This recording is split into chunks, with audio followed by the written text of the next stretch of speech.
Time check mga guys. Alas 10:52. Oo. Oh, biyahe gyapon ta ha. Still proceeding. Oh, still proceeding. Ano biyahe? Suyok man.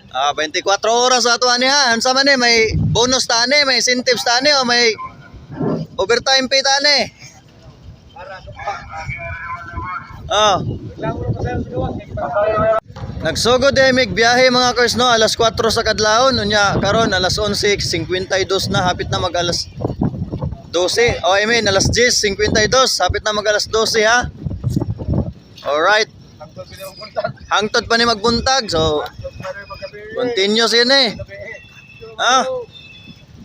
So dili na ni si Miluya, kun dili luya na gyud ni. Ato lang lang ikatawa. Alright.